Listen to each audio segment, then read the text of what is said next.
Pimpinan Pusat Muhammadiyah mengumumkan awal bulan Syawal 1444 Hijriah alias Lebaran Idul Fitri tahun ini jatuh pada Jumat 21 April 2023. Penentuan hari Idul Fitri tersebut berdasarkan hasil hisab hakiki wujudul hilal yang dipedomani oleh Majelis Tarjih dan Tajid PP Muhammadiyah.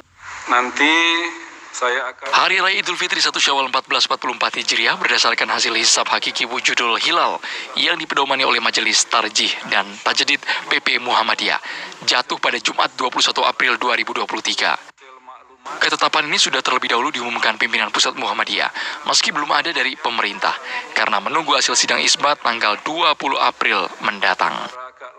Penetapan Muhammadiyah bahwa Lebaran Idul Fitri atau 1 Syawal 1444 Hijriah jatuh pada hari Jumat 21 April 2023 memungkinkan akan ada perbedaan penentuan tanggal 1 Syawal antara pemerintah dan Muhammadiyah. Hal ini sebelumnya sudah dijelaskan Ketua PP Muhammadiyah Syamsul Anwar. Syamsul menjelaskan adanya perbedaan karena metode penetapan di mana kriteria tinggi bulan dan elongasi yang ditetapkan pemerintah sebagai syarat terlihatnya hilal sudah diubah berdasarkan kriteria Mabims menjadi lebih tinggi beberapa derajat. Kenapa berbeda?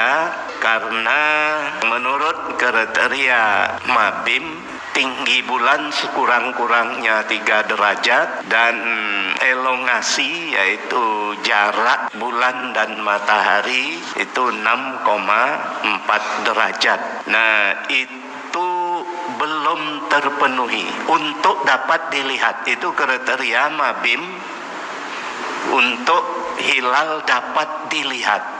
Kalau kriteria itu belum terpenuhi, berarti tidak dapat dilihat. Karena belum dapat dilihat, maka menurut kriteria Mabim keesokan harinya belum terpenuhi syarat untuk memasuki bulan baru. Sedangkan menurut kriteria wujudul hilal yang tidak berpatokan kepada penampakan, yaitu tidak terlihat dan terlihatnya, maka keesokan harinya sudah masuk bulan baru, yaitu untuk 1 Syawal itu 21 April 2023. Assalamualaikum warahmatullahi wabarakatuh. Alhamdulillah, salatu wassalamu ala rasulillah, amma ba'd. Kaum muslimin yang dirahmati Allah subhanahu wa ta'ala, tidak asing bagi kita yang berada di Indonesia ini khususnya menyaksikan perbedaan metode yang dipakai oleh beberapa ormas untuk menentukan penanggalan Islam, terutama dalam penentuan tanggal 1 Syawal. Sebagian dari ormas memakai ilmu falak atau ilmu pasti, yaitu dengan metode hisab atau perhitungan. Sedangkan sebagian lagi memakai metode ru'yatul hilal, yaitu menentukan penanggalan dengan melihat hilal secara langsung. Dan ini menjadi polemik yang panjang di kalangan masyarakat muslim. Karena sudah seringkali terjadi perbedaan antara satu ormas dengan ormas yang lain. Memang ini permasalahan yang cukup klasik dan memang terkesan tidak ada usaha dari pemerintah untuk menemukan titik temu pada permasalahan ini. Sehingga perselisihan ini terus terjadi. Sebenarnya dari kedua metode penentuan penanggalan Islam tersebut, penanggalan Hijriah tersebut, itu dipakai juga oleh pemerintah. Sebagai contoh, penentuan kejadian gerhana bulan atau gerhana matahari. Di dalam menentukan kejadian-kejadian tersebut, pemerintah mengumumkan kepada masyarakat agar melaksanakan sholat gerhana itu jauh sebelum hari terjadinya gerhana. Artinya memakai metode perhitungan, metode hisab. Dan pemerintah tidak menunggu terjadi gerhana bulan atau gerhana matahari terlebih dahulu, baru kemudian mengajak atau mengumumkan kepada masyarakat untuk melaksanakan sholat gerhana. Begitu juga di dalam menentukan sholat 5 waktu, jadwal sholat 5 waktu. Semua memakai metode hisab. Bahkan penentuan penanggalan di bulan-bulan lain pun tidak lagi memakai metode ru'yatul hilal.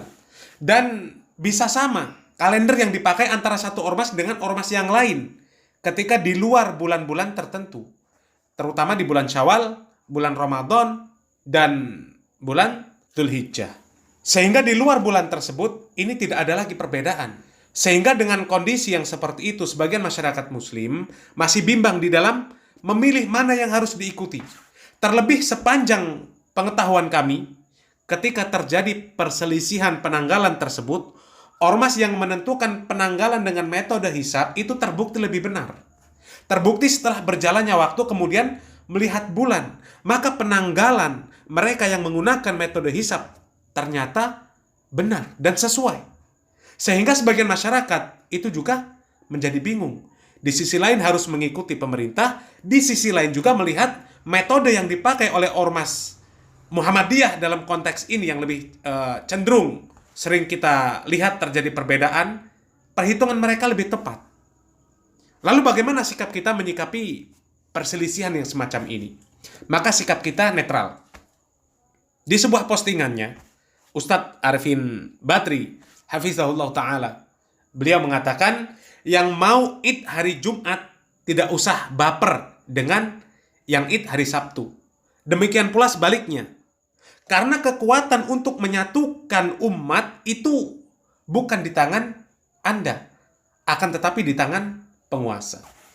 Dan kita lihat, penguasa pun memberikan legalitas kepada ormas untuk menentukan penanggalan yang memang memberikan peluang untuk terjadi perselisihan di dalam menentukan penanggalan tersebut. Sehingga kita tidak boleh menyalahkan mereka yang diberikan legalitas tersebut. Artinya tidak boleh dikatakan mereka menentang pemerintah. Karena pemerintah memberikan legalitas kepada mereka untuk menentukan penanggalan.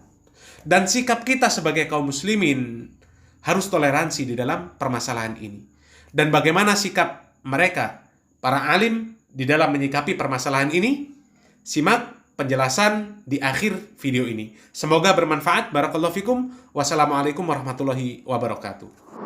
Assalamualaikum warahmatullahi wabarakatuh. Alhamdulillah wassalatu wassalamu ala rasulillah wa ala alihi wa sahbihi wa mawala. Kaum muslimin yang kami hormati, seperti yang kita tahu, Ramadan kali ini akan ada perbedaan dalam penetapan kapan tanggal 1 Syawal. Sehingga ada yang puasanya 30 hari dan ada yang 29 hari. Baik, kami tidak sedang membahas tentang keberadaan perbedaan itu. Namun yang ingin kami ingatkan adalah keberadaan orang yang dia dalam posisi bahaya. Keberadaan sebagian kaum muslimin yang dia dalam posisi bahaya. Siapakah mereka? Mereka adalah orang yang meyakini bahwa hari rayanya adalah hari Sabtu, tapi hari Jumatnya dia nggak puasa. Karena besok akan ada 2 hari raya antara Jumat dan Sabtu. Ada yang meyakini hari rayanya Sabtu, tapi Jumatnya sudah nggak puasa. Alasannya apa? Sudah terdengar takbiran, masa masih puasa? Kalau sudah terdengar takbiran, seharusnya makan minum, tidak puasa. Baik, kami ingatkan begini. Bagi Anda yang meyakini hari rayanya adalah hari Sabtu, maka hari Jumat adalah tanggal 30 Ramadan. Dan jika itu masih tanggal 30 Ramadan, berarti Anda masih berkewajiban untuk berpuasa. Mau terdengar takbiran maupun tidak. Karena acuannya bukan terdengar takbiran dan tidak. Kalau sebatas terdengar takbiran, bisa jadi terdengar takbiran di luar negeri melalui siaran live, tapi Indonesia belum berhari raya. Terus gimana sikap kita? Apakah harus kemudian tidak puasa? Jawabannya nggak boleh. Selama Anda meyakini bahwa hari rayanya masih besok, maka di hari ini Anda masih wajib untuk berpuasa. Baik. Terus kenapa disebut sebagai bahaya? Orang yang tidak berpuasa tanpa alasan yang diterima secara syar'i, dosa besar. Kenapa disebut dosa besar? Disebutkan dalam hadis yang sahih. Nabi SAW pernah menceritakan mimpi beliau. Dan mimpi Nabi itu wahyu. Dalam mimpi itu Nabi SAW diperlihatkan aneka kejadian-kejadian luar biasa, termasuk hukuman yang diberikan oleh Allah Ta'ala kepada para pelaku dosa besar. Di antaranya adalah orang yang tidak berpuasa, padahal dia tidak punya alasan. Nabi SAW melihat ada orang yang mu'allakun bi'arakibihim, digantung dengan dicantolkan arakibnya. Arakib itu apa, Pak? Anda lihat di bagian tumit ya. Di atas tumit itu ada tendon, itulah arakib. Dia digantung dengan dicantolkan di arakidnya. Musyakakatun ashdaquhum. Pipinya ini sobek sampai belakang. Tasilu min hudaman, mengalirkan darah. Ketika Nabi SAW bertanya, siapakah mereka? Dijawab oleh malaikat, humul ladzina yuftirun qabla tahillata siyamihim. Mereka adalah orang yang tidak berpuasa sebelum waktunya. Sehingga bagi Anda yang meyakini bahasanya hari rayanya besok, maka hari terakhir itu tanggal 30 Ramadan. Dan karena itu tanggal 30 Ramadan, Anda wajib untuk berpuasa. Tidak boleh tidak berpuasa. Jika tidak berpuasa, itu dosa besar. Adapun alasan sudah terdengar takbiran, itu bagi mereka yang sudah berhari raya. Tapi bagi Anda yang masih meyakini itu Ramadan, Anda tetap wajib untuk berpuasa. Demikian yang bisa kita sampaikan, semoga bermanfaat. Wassallallahu ala nabiyyina Muhammadin wa ala alihi wa sahbihi wasallam.